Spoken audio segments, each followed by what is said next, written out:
I'm with my friend Wesley Walker, one of the great Jet receivers of all time. And you know, Wesley, when I think about it, I always put you, Al Toon, and Chrebet right at the top.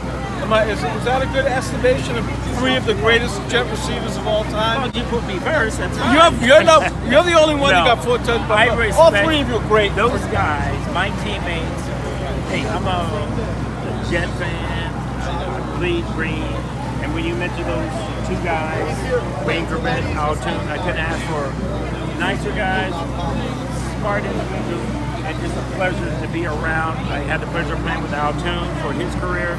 Didn't get a chance to play with Chrebet, but I covered him when he was in college, being that he was at Hofstra, and I used to be doing the pre and post game show for them. And I know him, I see him during the off season. Just a pleasure to be around, and I'm just glad I was just a part of the situation. But I'm glad to be down here today because every time I've been here, you've been here. Absolutely. It wouldn't be the same if I didn't see you.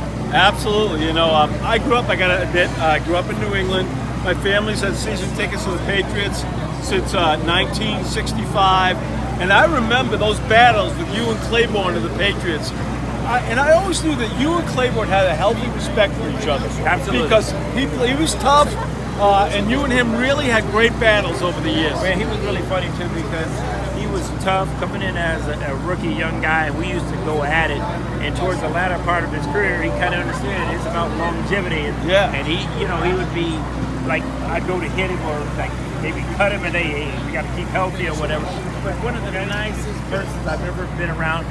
Always have respect for him, but I have respect for the whole organization, what they've been able to do, and a lot of Jet fans get mad at me, but Tom Brady, Bill Belichick, and what they've done to get to the Super Bowl as many times as they have, that's a feat in itself, and I could only wish for the Jets to ever top some of that. Yeah, I think the thing with Brady that blows my mind is here he is 42, and he's actually faster and throws the ball harder than he's ever done before.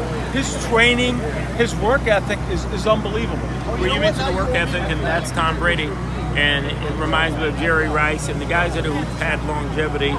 And that's one of the things that kept me probably underscoring what I can really do, because you have to stay healthy and further in your career. And when you miss games, that puts a damper on your career, and it certainly affected mine. But when I think of Tom Brady, I think of Jerry Rice and time and the effort they put in during the offseason to get to where they are, and that's why they are where they are, because they put in the time to take care of themselves, and only they can be a role model for all athletes. That's something to admire, and they should take something out of that playbook. This is how you get it, but unfortunately it doesn't work that way. But Wesley, you had a great career with the Jets. I think you played with Freeman McNeil, right? Absolutely. Richard Todd or Ken O'Brien? Both. Played with both. Played with both. Talk about the bond that you still have with your teammates, because you guys, the night you got 4 touchdown passes, you had a great career, great offense. You really had a great run with the Jets. I think that you mentioned some of the highlights, and I remember having 4 TDs in Miami, and it's unfortunate. Just mentioned Freeman McNeil. He was hurt that game, and Johnny Hector filled in for him, who was a great athlete that I admire. Freeman is one of my best friends, and we live down the street from each other in Los Angeles, and we both ended up here. He's in Huntington, I'm in Goodson, so we see each other, and we kind of do appearances together. I'll be seeing him pretty soon, but we did have a like a close-knit family type bond. And when you mention certain players like Freeman McNeil, it's just a special place you have for people. And the only thing about playing on a professional level, you meet these guys that you had a special bond with, and then when it's over, everybody goes their separate. You don't see enough of them. But Freeman McNeil, I have been together since the beginning of the time, and that's always you're great. both great players. And let's fast forward. I think this year's Jets team.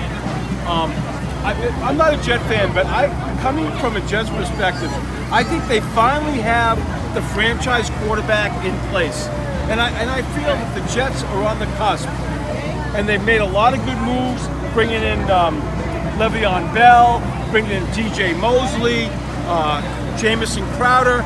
I think they had a great offseason, and I think if you're a Jet fan, I gotta believe the future is bright. Well, the future is definitely bright, and you have to be positive. And certainly when you go into the season at the beginning of the year, there's a lot of excitement. The one thing I will say in any situation, no matter how great you do during the offseason, require players, you have to stay healthy, so that's the number one thing.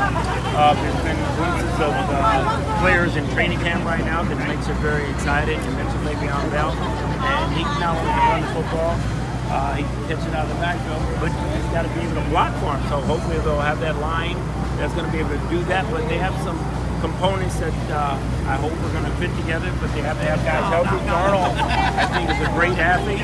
Again, he's on his third coach, though, so they're still in that fine line where they're still learning, and they got to know each other, so it's going to take some time. Hey, Wes, I just came up with a great idea. Are you still on great terms with the Jets organization? I like to think so. We have a Legends Weekend coming up in 2 weeks, which I've done it the last 5-6 years. And one thing that I respect about the Jets, they tried to reach out to a lot of the alumni, especially with Todd Bowles, and unfortunately he's not here anymore. Yeah, but the Jets have tried. But I have a great idea. You want to hear my idea? Exactly. And I think it's going to touch your heart. One of the things people might not know about Wesley Walker, which made your career even more extraordinary, is that you were blind in one eye. Well, a lot of people didn't know that. I certainly scared the Jets when I went in for the draft, and when they drafted me, and they didn't know about my blindness, so I had to read an eye chart. And I believe the only is Fred Albanis, the tight end with the Kansas City Chiefs. But I have an idea for you. You want to hear my idea? What's the idea? The Jets on opening day are playing the Buffalo Bills. Their quarterback, Sam Darnold, at USC, and the Bills' backup quarterback, Barkley, also playing at USC. They had a teammate at USC that was blind, and he was the long snapper on the team.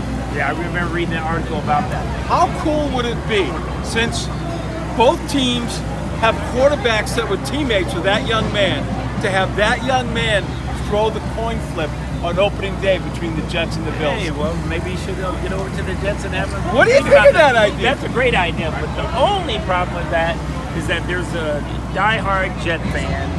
God, his name is Carmine, and his wife that I've gotten to be friendly with, Jet fans.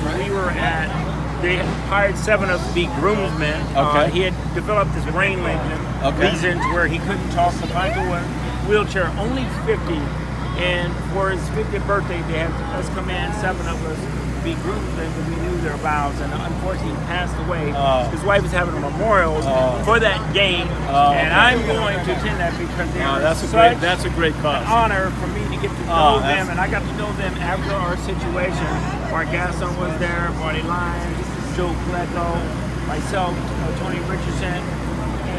They come out to the house. I had a big party, and when you know these people, I just admire the but I relationship do that idea because I can do it for the second home game. Yeah, so. I love that story because it's so inspirational. Here's a young boy. He was blind at I think 5 or 6 years old, and he made it on the USC football team. Yep. Blind, and he was.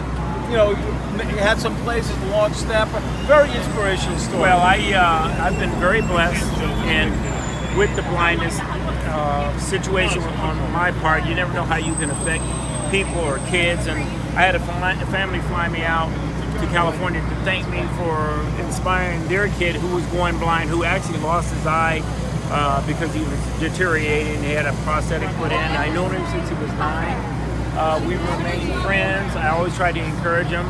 They flew me out for his graduation. He went to Cal because I graduated from them. He couldn't play sports, but just a fine individual. He just called me yesterday. He just had his baby.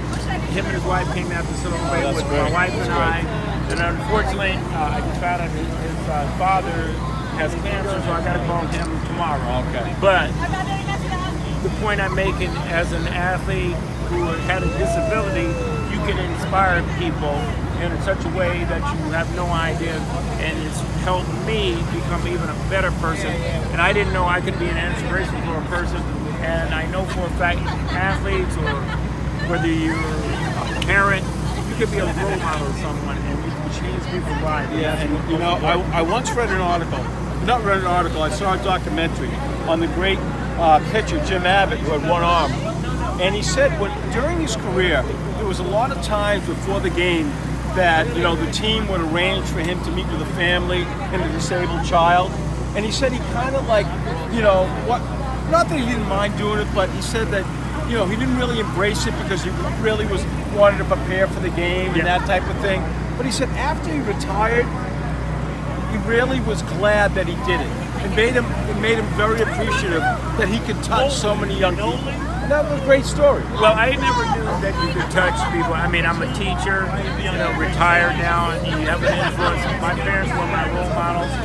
But when you have somebody that comes to you and say, you really are parents, you have touched my kid, or you made people change, I had to take a step back and say, whoa, you can really help people and you can change people. I do what I do because that's just my spirit and what I would do for anyone, not looking to get anything, but when you touch somebody's life and they change and you say, whoa, I can really be an inspiration or do things. So it makes you want to do it even more. But I never looked at myself as being anybody special. I'm no different than you or anybody that's out here today. Wesley Walker, great football player, great person, great humanitarian, and it's always a pleasure to catch up with Wesley, one of the all-time great Jets and great people. The great, legendary Wesley Walker. Thank you. I appreciate it. All right.